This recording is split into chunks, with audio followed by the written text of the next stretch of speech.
Appreciate the good song service this morning, and especially Brother Kenny's humble prayer, and before that, Brother Randall's prayer. And come for you this morning, the same as always. I can't be here without your prayers. I can't be here without the help of the Lord in helping me to hopefully give you something that He knows you need, and that's my prayer to Him, is that He will help me do that.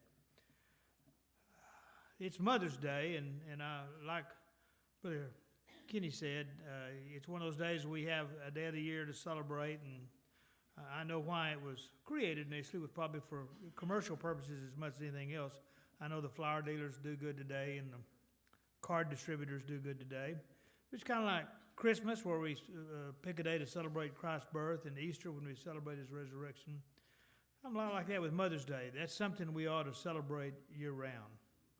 Not just one day, but we ought to recognize there are specific rules that go with Mother's Day and the observance of honor and appreciation for our mothers. And that's on my mind a little bit this morning, and I want to talk to you about that. I'm going to be speaking to you out of the book of Proverbs, primarily the first chapter, just 2 or 3 verses I want to focus on here in a moment. Proverbs is one of those books of what's called poetry right in the middle of the Bible. It's back in the Old Testament, but it was after the history books, Genesis, Exodus, Leviticus, Numbers, Deuteronomy, and then we have the history of the nation of Israel, all the way up to Judges and Samuel, into 1 Kings, 2 Kings, the history of the nation of Israel. Then there's 5 books in the middle there, Job, Psalms, Proverbs, Songs of Solomon, and Ecclesiastes. So Proverbs is in that book, and it was written, as it says in the very opening verse, by Solomon, King Solomon, son of David, one of the greatest kings ever. I think that's laid out for us. And first of all, Proverbs are those bits of wisdom, great help. Proverbs is not a book that's going to get you eternal salvation, but it's going to give you great skills for living in this world. It's going to give you a lot of basic training on how to survive in this cold world we have. It's one of the best tools. If y'all remember, Brother George used to tell us this a lot. If there's a book in the Bible to start reading, you don't know where to start with the book of Proverbs. If there's a book you want to give to the kids to start off, give them the book of Proverbs, because it has so much learning in it. We've got all these how-to books. I mean, many of you know that when I have spare time, if I'm traveling, I'll find me a bookstore and go to, especially an old used bookstore, and try to go through it. And I always am amazed that there's jillions of how-to books left on the shelves. People buy them and read them, and then they end up in these used bookstores. Reading the book of Proverbs, you wouldn't need all your how-to books. If we'd read the book of Proverbs and analyze it a little bit. But first of all, when you look at a book and the writer of it, you got to determine, is that writer qualified to speak? We've had a lot of books written by people who weren't really qualified to write books, didn't have the experience to write books. And so you should always make that examination is, who's the writer, and does he speak from personal knowledge or personal experience, or does he have any expertise in this area so that he's writing with some kind of experience so that you could learn from it. The book of Proverbs was written by Solomon. If you go back into 1 Kings, you don't have to go there. When I'm there, I want to read it to you a little bit. 1 Kings, in the 2nd chapter, King David has died. Solomon's father has died. In 1 Kings, 2nd chapter, verse 12, it says, Then Solomon sat upon the throne of David his father, and his kingdom was established greatly. Turns out he had a greater kingdom than his father ever had. And there's a reason for that. If you go to chapter 3 of 1 Kings, it says Solomon, one of the first things he did, he went up to Bethel, which was the high place to go worship the Lord at that time. It's where the Ark of the Covenant was located, and for a long period of time. In chapter 3 of 1 Kings, verse 3, it said, And Solomon loved the Lord. He loved the Lord. He walked in his statutes. And he went up and prayed, the king, in verse 5. And in a dream at night, God asked Solomon, Ask what I shall give thee. And boy, I couldn't think of anything better than if the Lord came to me and said, Don, what do you want? Just ask me what you want. Boy, I got a whole list I could roll out here, Get rid of all my bills, pay my bills, give me plenty of money, give me a new car, give me a house. I just roll down the list, get rid of all my enemies. That's not what Solomon asked for. When the Lord asked the king Solomon what he wanted, He said, verse 9, give thy servant an understanding heart. Give me wisdom, Lord. Give me an understanding heart to discern thy people, that I may discern between good and bad. For who is able to judge this so great a people? I need help. If I'm going to be king, I need help knowing how to decide between good and bad, and good and evil, and right and wrong. I need to be able to discern those things because I've got a great people here. So I need understanding. I need wisdom, Lord. Help me with that. He asked this thing in verse 10, and the speech pleased the Lord that Solomon had asked this thing. Lord came and said, you didn't ask for thyself to live long. You didn't ask for a long life. You didn't ask for thyself great riches, which is what I said. Boy, that's the first thing on my mind. Give me a long life. Give me great riches. Neither did you ask for me to take the life of your enemies. You didn't ask for any of those things. Instead, you asked for wisdom to judge my people. Greatly pleased the Lord. And he says, okay. Lo, I have given thee a wise and an understanding heart, so that there was none like thee before thee, neither after thee shall any arise like unto thee. And I have also given thee that which thou did not ask, riches and honor, so that there shall not be any among the kings like thee unto all the days. I'm giving you what you asked for. I'm going to give you great understanding, great wisdom, like no king has ever had and no king ever will have. I'm also going to give you great honor and riches. You didn't ask for them. Because you didn't ask, I'm going to give you riches and honor and fame. And he made Solomon the greatest king in the history of the world, the wisest man in the history of the world. We can go over and read Matthew 12:42, and it tells us that as great as Solomon was, he wasn't greater than Christ. Christ was greater than Solomon, but setting Christ aside, Solomon was the wisest, smartest, richest man in the history of the world, the greatest king. His kingdom exceeded that of his father's. One of the first jobs, that came before him, first question that came before him that started his reputation was these two women, harlots, had children the same night. One woman rolled over on top of her baby and killed it, smothered it to death. She got in the middle of the night and swapped babies. She wanted the live baby, so she swapped babies with the other woman that was there. The woman woke up and her baby was alive, was now dead, and she could tell, that's my baby that other woman has. But the two of them were there alone, and nobody knew, and it was just an argument, one against the other. And so they came before King Solomon, and seeing Solomon listen to this argument back and forth, I have the live baby, no, I have the live baby, no one knew. King Solomon says, well, I'll solve this, bring me a sword. And he ordered his guys, said, split the baby in half, give half to each one of them. Good practical answer for a man, isn't it? But then the woman whose baby it was that was alive said, no, don't do that. Give the baby to the other woman. Don't kill it. Give it to the other woman. Solomon knew then who was the mother of the live baby, and he awarded it to her.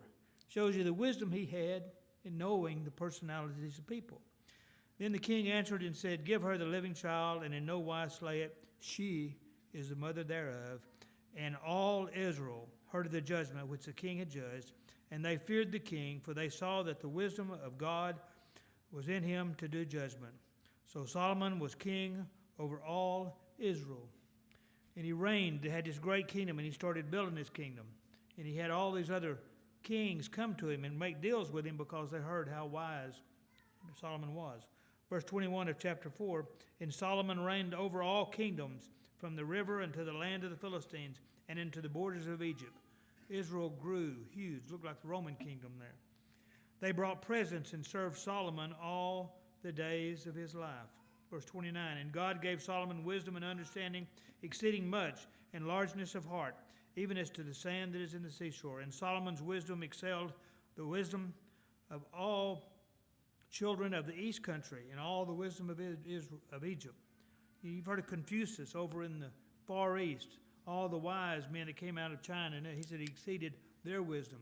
The Confucians, all those little sayings they have that are a lot like Proverbs, wise sayings. Solomon exceeded all the people in the east, and all the wisdom of Egypt, all the pharaohs of Egypt who built the great temples, and all the great engineering. Solomon's wisdom exceeded all of them. And he spake 3,000 proverbs. 3,000 proverbs he spoke and wrote. And his songs were 1,005. He wrote that many songs. Not only was he wise, but he had great wisdom in writing proverbs, and he had the ability to write great songs. And there came of all people to hear the wisdom of Solomon, from the kings of the earth, which has heard of his wisdom. All kings from around the world came to see Solomon and listen to him. Solomon went about building the kingdom, and it tells in the next few chapters how great his kingdom was. And he had one person that heard about him and wanted to come and see him, and that's in chapter 10. And when the queen of Sheba heard of the fame of Solomon concerning the name of the Lord, she came to prove him with hard questions. Sheba came all the way from the south, down in Africa, because she heard down there all the way how wise and famous and honorable Solomon was. So she came, and she's going to put hard questions to him. And says she came and brought a great train with her, a great entourage. And she showed up, the queen of Sheba. And Solomon told her all the questions. He answered every question, didn't spare one. He told her, answered every question she had. And when the queen of Sheba had seen all Solomon's wisdom and the house that he had built, and the meat at his table, and all his riches and glory, and she said to the king, it was a true report that I heard in my own hand. I didn't believe it. I did not believe the words until I came, and mine eyes have seen it, and behold, the half was not told to me. And the half has not been told. That's where it came from. The queen of Sheba said, I didn't even know the half of it. Everybody came and told me all this, and it was so big, I didn't believe it. I said, there's nobody can be that great. Now I've come and seen it with my own eyes, and I didn't even get the half of it. It's even much greater than I even began to realize. Verse 23, so King Solomon exceeded all the kings of the earth for riches and for wisdom. So the man that wrote the book of Proverbs was the wisest man in the history of the world. We couldn't have anybody better to write a book for us on teaching us about life. That's why it's a great teaching tool that we don't even begin to use near enough with our kids. But King Solomon, as great as he was, people bowed down to him. People came in awe of him. I mean, he's the greatest king ever. If you can imagine a king that you've seen in the movies or the cartoons or whatever, how everybody comes down and bows to him and honors them and worships them, Solomon exceeded all of that. He was the greatest. Even Sheba said, I've never seen anybody this great, greater than I expected. King Solomon was truly great. Let's ask a question. How did he treat his mother? Remember who his mother was? Bathsheba. She was the one that had the adulterous affair with his father David. She was the one that was out bathing in the nude and allowed David to see her. I have a feeling she knew what she was doing. She enticed him. She enticed him, and David was guilty too. I mean, he was the one that had her affair and had her husband killed. He married Bathsheba, and the Lord punished him with that. But then the Lord blessed him, and the Lord recognized that Bathsheba was his wife, and through that they had this son called Solomon. Well, how did King Solomon treat Bathsheba? He didn't bow down to anybody. I mean, he was big and strong and a king and powerful and glorious, rich. 1 Kings 2, verse 9, Bathsheba came to visit Solomon about his brother. Bathsheba therefore went unto King Solomon to speak unto him for Adonijah. And the king rose up. King didn't stand up for anybody. You stand for the king. But when his mother walked in the room, King Solomon rose up to meet her. He didn't stand to meet Grace. The kings came to him and bowed down. He didn't go bow down to other kings. But when his mother walked in the room, he rose up to meet her and bowed himself unto her. King Solomon knew how to treat his mother. He knew how to honor his mother. And sat down on his throne. He sat back down on his throne and caused a seat to be set for the king's mother, and she sat on his right hand. No greater honor could you have, we know, than sitting down on the right hand of a king. That's where Christ is today, on the right hand of God. Solomon reserved that position for his mother. He rose up and met her. He didn't rise up to anybody. Nobody bowed down to him, yet he bowed down to his mother. There's a great lesson in there for us about how King Solomon treated his mother. And this is the guy that now has written the book of Proverbs. I'm reminded of the story in the 19th chapter of John, I believe it is, where Christ was on the cross. Right before he died, he looked down and he saw his mother there. And he knew he was fixed to die and go away, and he had concern about his mother. His father's obviously dead by now. And he looked down, he saw his mother, and he saw the Apostle John. And he said, Mother, observe thy son. And he looked at the Apostle John and said, observe thy mother. And from that day forward, John took Mary home to live with him the rest of the days. He took care of her. Jesus made sure his mother was taken care of before he died. Look how Jesus treated his mother. He made sure she was cared for the rest of our lives. There's wonderful examples there for us. Now let's go to the book of Proverbs. Let's talk about this now. Book of Proverbs, again, I'll tell you, is a great teaching tool that we don't utilize. I didn't utilize it near as much as I should have in raising my kids, and it is the absolute best book to use in raising your children. They get old enough to read. Every problem that is in life can be addressed by the Proverbs of Solomon.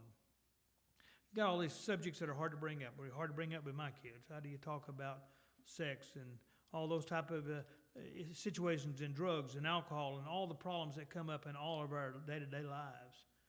If you'll read Solomon's Proverbs, they're covered in there.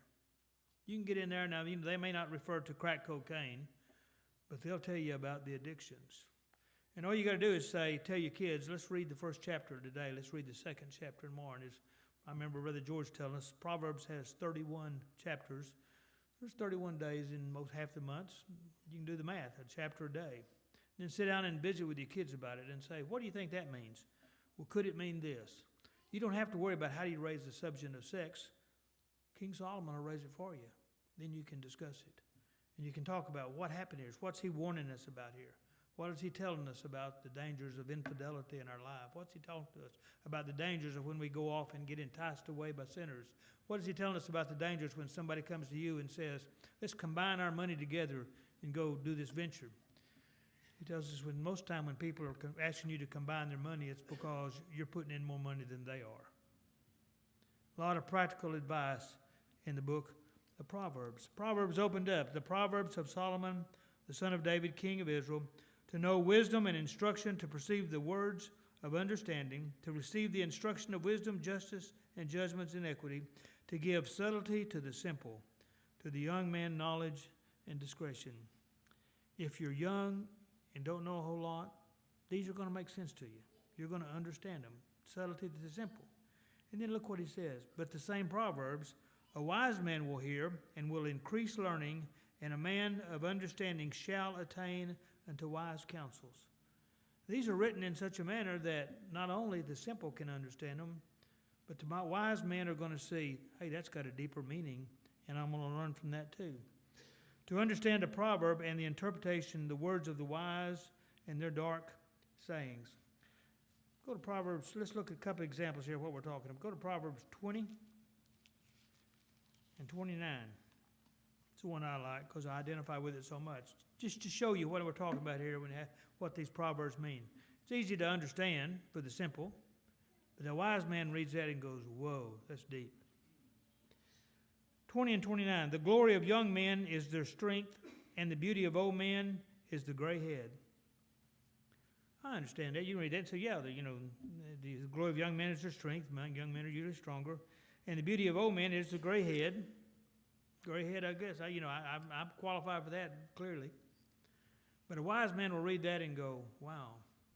If you're a young man and you want to do business, you've got the strength, you've got the energy, you've got the time. You'll work 19 hours a day. But what do you need? You don't have the experience.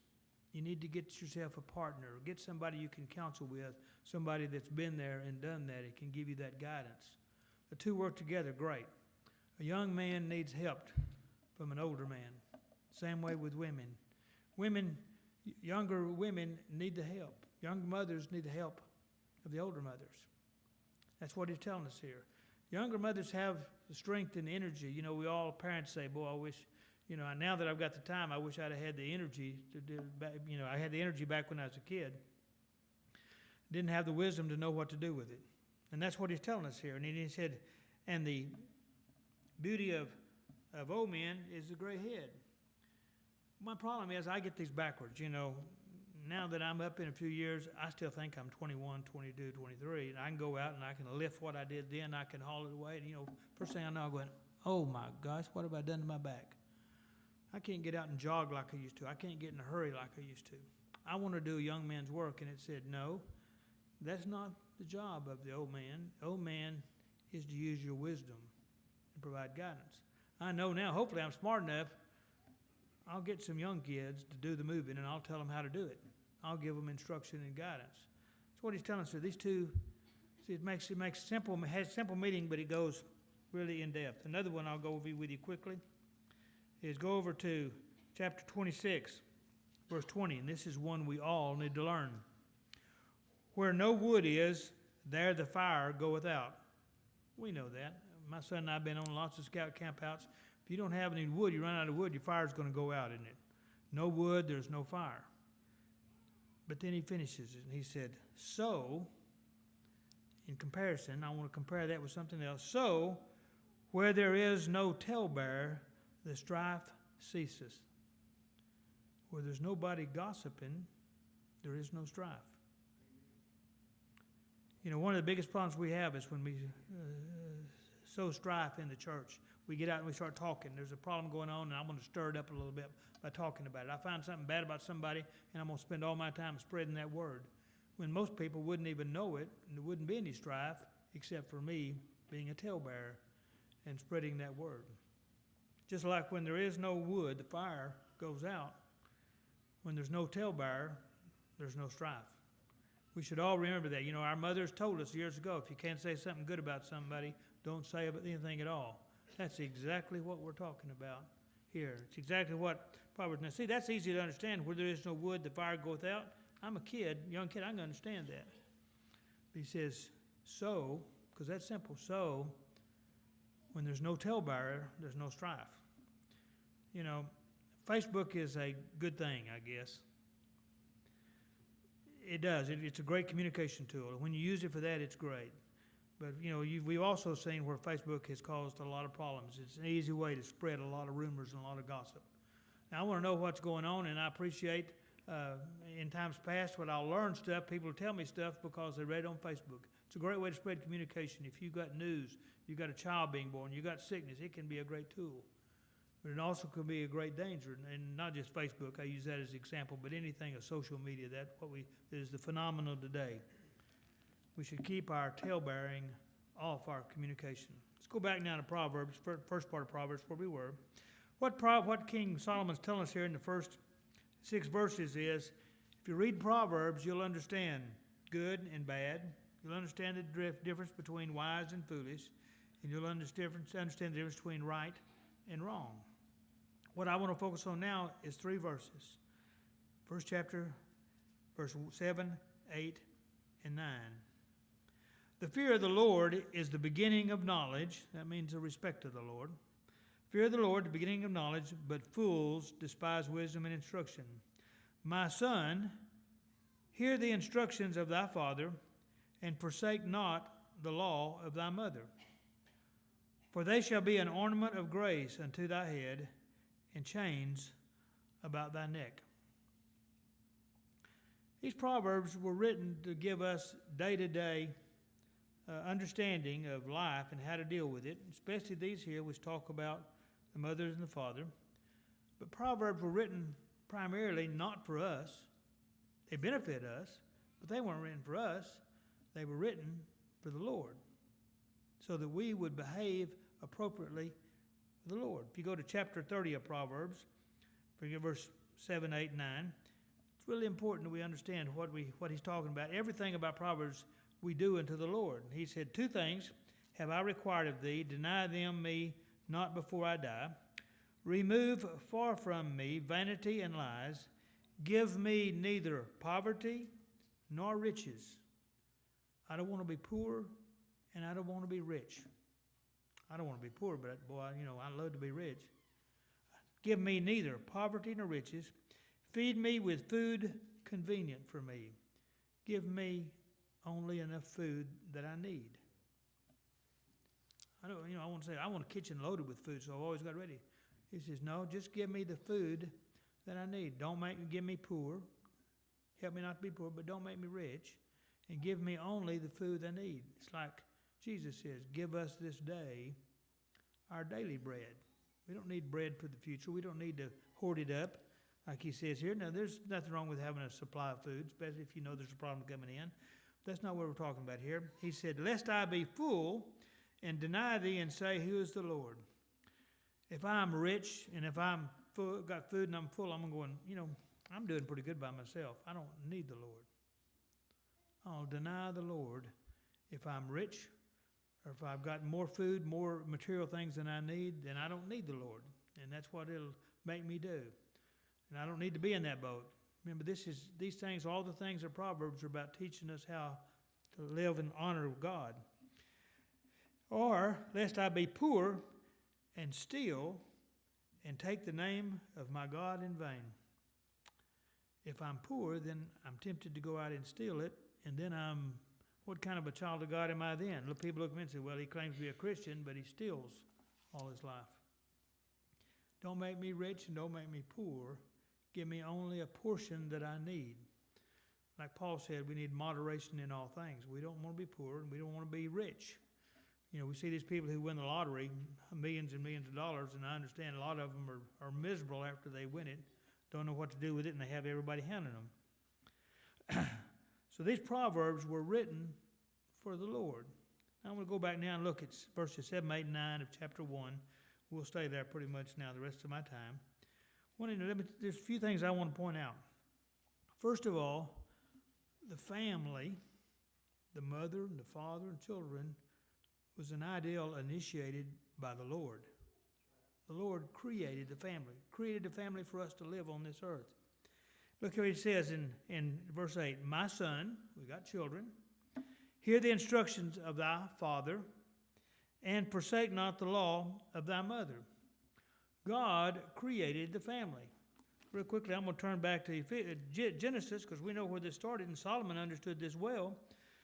Verse 27 of chapter 1, So God created man in his own image. In the image of God created he them.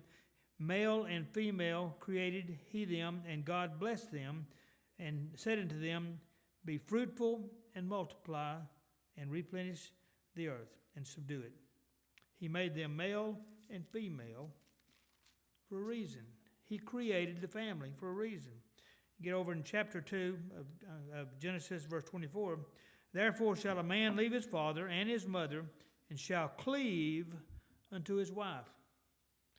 Man's got to get out from his own family, go create a new family with his wife, and cleave unto her, and they shall be one flesh. And they were both naked, the man and his wife, and were not ashamed.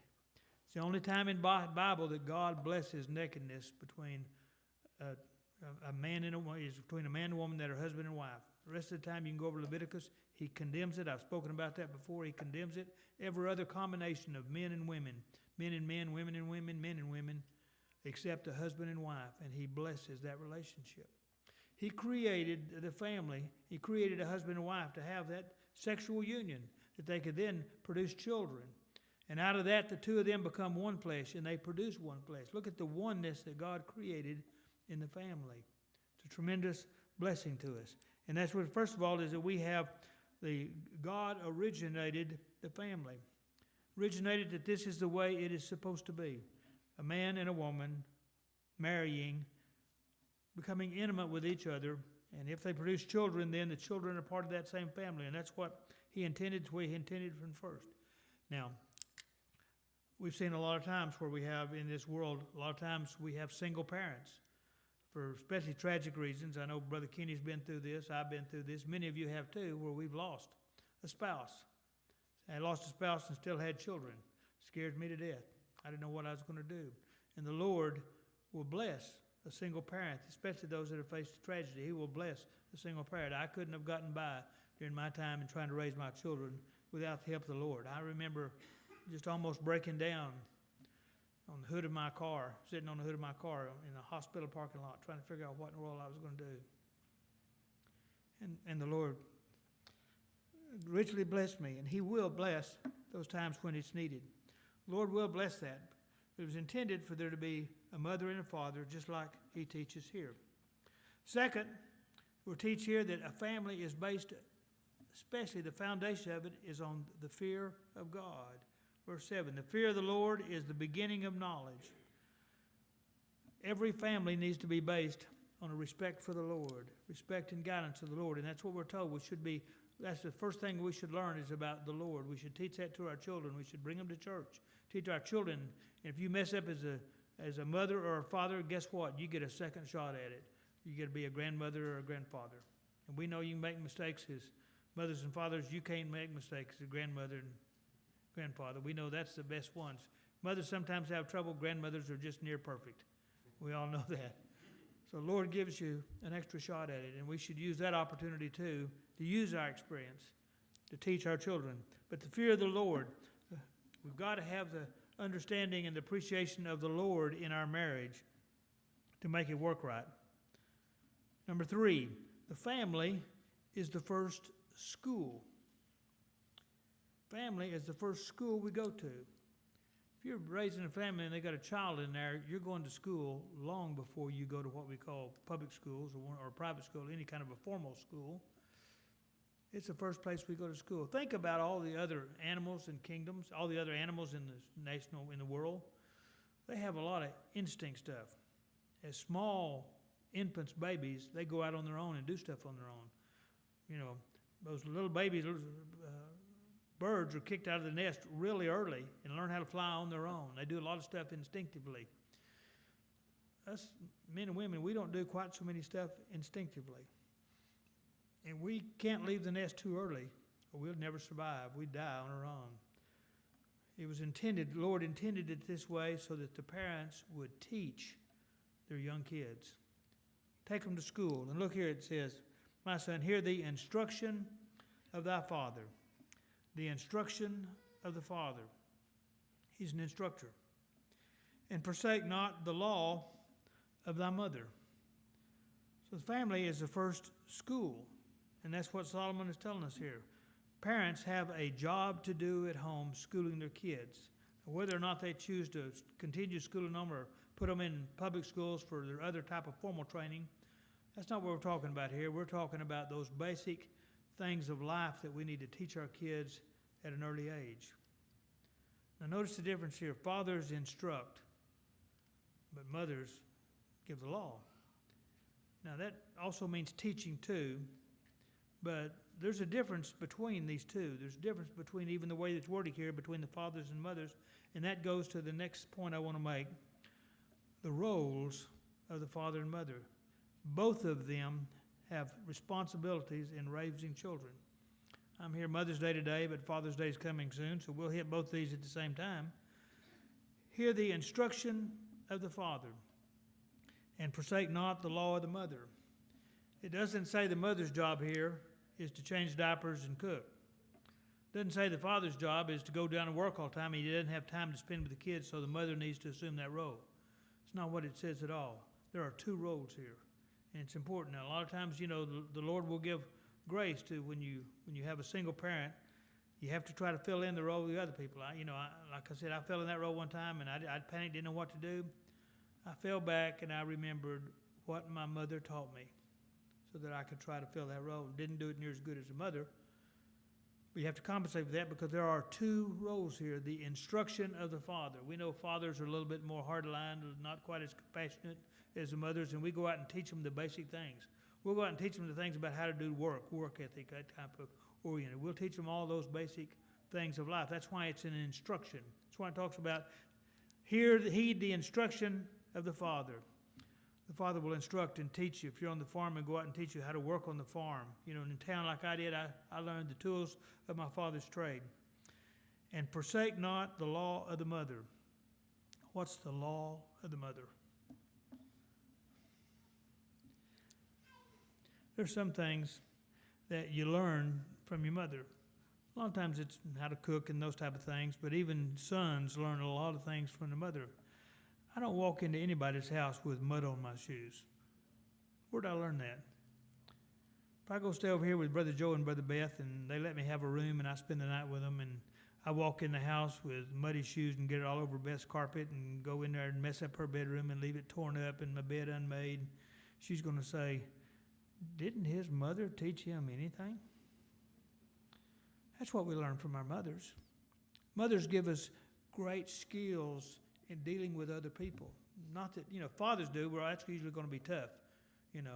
Sometimes fathers will say, if he does that, you bow up to him and y'all address it. That's not the way mothers teach you. Mothers teach you the skills you need to learn. I learned how to use a knife and fork and how not to belch at the table from my mother. I learned the things about getting around the house and how you, the grace that you're supposed to have in day-to-day life. You learn that from the mother. All the skills you will need to deal with other people, we learn from our mothers. Now look, heed the instruction of the Father. That's got a present tense sense about it. Heed the instruction, current instruction. Listen to what your dad tells you and do it. Learn from your dad. You should learn from that. Dad has to be home. Dad has to make sure he dedicates the time to fill that role. One of the biggest problems we've got in this world today is we've got a lot of households with no father in them. For various reasons, and I won't go into all those, but for various reasons, one of the problems we have is that fathers are not at home fulfilling that role of instruction. And we know that a lot of times the father has to be the one, the disciplinarian. Too many times that's pushed over on the mother. That's not supposed to be the mother's role. There's some discipline that comes with being a mother, but the father is the disciplinarian and the head of that in the household. And that's the current instruction. If a son or daughter are giving you a problem, that's where the father ought to step in and take care of it, take charge of it. That's the current instruction. But look, the role of the mother is differently. It says, forsake not the law of thy mother. You take the law of the mothers with you. You learn those basic skills, but you can learn from your dad, but those you learn also elsewhere. But the skills of the mother that you learn from the law of the mother, you take those with you throughout life. And he says you don't forsake those ever. You always remember the things your mother taught you about how to deal with other people, about how to deal with your own spouse, about how to deal with people in general, how to be nice, how to say please and thank you. All of those life skills are taught by the mother in the house. That's the difference between, and see, he said, forsake not that.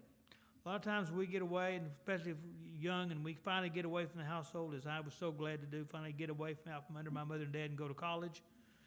It's amazing now when I got away and I was doing stuff and I'm going, ooh, my mother wouldn't approve of me doing this. If my mother knew I was here, she'd come in and grab a hold of my ear and drag me out of the place. Probably. Forsake not the law of thy mother. You should learn those things about your mother taught you around the house and take those with you for the rest of your life. That's the importance of the role of the mother. You're going to learn a lot of the manly stuff that you learn not only from your father, but you're going to learn that in the day-to-day life, dealing with your work and your bosses and all other things like that. But there's nothing wrong with the father having a good job and working at it, but he needs to take time to make sure he fulfills this role in the home.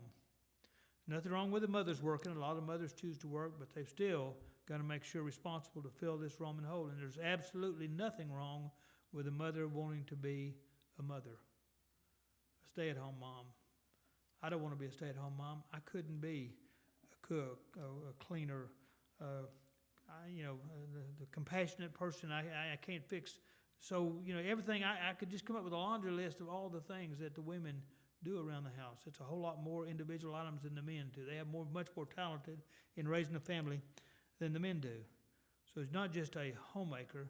It's everything from a nurse to a psychotherapist, all the way down the list of the things that the mother has to do. But it takes the role of both the father and the mother. I want to skip over real quick to Timothy. Apostle Paul tells us in Timothy, I want to point out one thing that's come to mind. 2 Timothy, 1st chapter, verse 5. Apostle Paul is writing a letter to Timothy, and look what he says to him. When I call to remembrance the unfeigned faith that is in thee. You have great faith, Timothy. And when I think about this, he said, which dwelt first in thy grandmother, Lois, and thy mother, Eunice, and I am persuaded that in thee also. We go over in the 16th chapter of Acts, which we've been studying on Wednesday nights, and we find out that Timothy there, 16 verses 1 through 3, Timothy's father was a Greek. He was not a Jew. Wasn't trained in the Scriptures. He didn't know anything about the Scriptures, but the Apostle Paul saw in him a great knowledge of the Scriptures because of the work of his mother and his grandmother. Timothy became the man of God that he is because of his mother and his grandmother. And they fulfilled a role that apparently he didn't have a spiritual head of the house to do because his father was a Greek and may not have known the Scriptures. The next thing I want to point out here is what I would call the submissiveness of children to the parents. Now, children, we don't want to hear this. And as young men, I didn't want to hear this. But Solomon tells us, "My son, hear the instruction of the father and forsake not the law of the mother. Do what your mother and dad tell you." Now, that's hard. My dad reminded me many times when I was in junior high, my favorite word simply was why. "Don, I need you to do this." Why? Well, I don't always know why, but he does. And I know that's some of the answer just because I told you so. That's really not a bad answer. We don't like that as kids, but that's not a bad answer because they know, they've been there, and they understand what we need.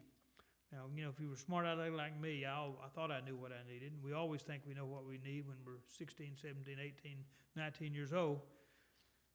Solomon here tells us, "Son, hear the instruction of the father. Forsake not the law of the mother. Be submissive to them." Another reason to be submissive is because what's in verse 9. It comes with a great promise. If you're submissive and you listen to your father's instructions and you do it and you take the law of your mother and you don't forsake it and you apply it the rest of your life, there's a great reward that comes with that.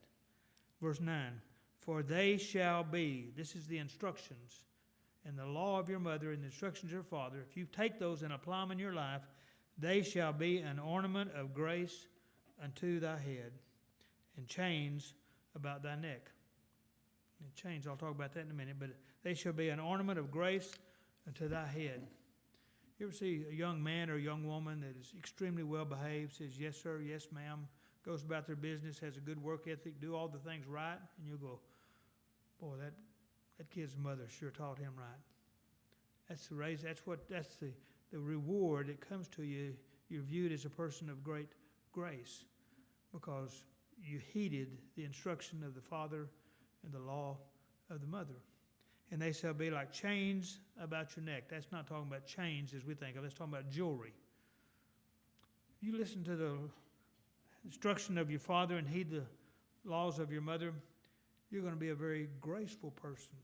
That's a great quality you're going to have that people are going to admire tremendously because you're differently, you act differently, you follow what your mother and dad told you to. And it's going to make you a beautiful person. It decorates you up like we talk about a jewelry decorates up a woman. That's what it means when it's talking about chains about the neck. It's what jewelry does to one of us. Clothing and jewelry makes us more attractive, generally. You can tell the difference in somebody that's coming to work for you, having had the opportunity to interview a number of people. They've come to work for you, try to go for employment. You can tell those that have been raised right and that those have been raised absent some of the necessary training they should have. Either that or they forsook the law of their mother. It comes with great promise. It says that here, the great promise is, if you go back to Exodus, if you remember I can't remember which commandment it is now, it says, "Honor thy father and mother, that thy days may be long on the earth." Honor thy father and mother, and the Lord will give you long life. I'll close with this, the book of Ephesians, chapter 6. "Children, obey your parents in the Lord, for this is right. Honor thy father and mother, which is the first commandment with promise, that it may be well with thee, and that thou mayest live long on the earth." There's a great blessing and a reward that not only Solomon tells us, but the Apostle Paul tells us there too, and we should have learned it with one of the 10 Commandments. Honor thy father and mother. If you notice all the other commandments, a lot of them are don't do this, don't do this. 9 out of the 10 are don't do this. That one says positively, honor thy father and mother, and the promise that comes with it is that your days will be long.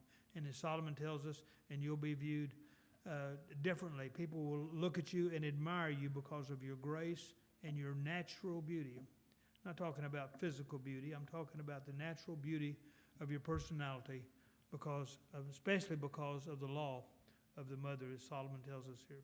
You've been very kind to me with your attention. I hope these things can be applied in your life, and that all of us will go about honoring our father and mother like Solomon did and like Christ did. My prayer is the Lord will richly bless each of you.